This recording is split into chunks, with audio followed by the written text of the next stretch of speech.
Hi mga kabeshi, happy blessed Saturday morning. So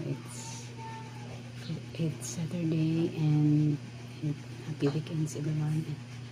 So for today's vlog,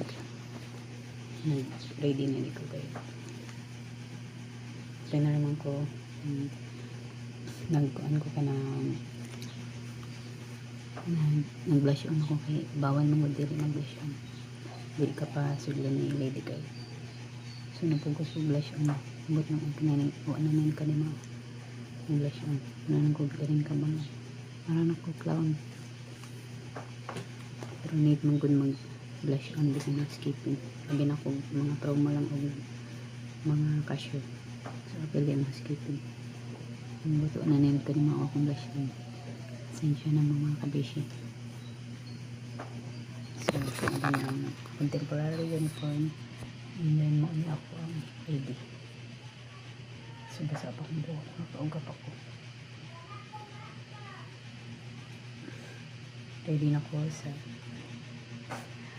work karon and opener day ko karon. So, 6:30. Unya akong 6:30 ko. Unya mga kagahapon na ako yung duty ko every Friday ko anong kaning rest day man ako schedule rest day grabe kayong bags. So walang kong mga kabeshi no update na din sa kong delivery everyday yung ginabuhat. So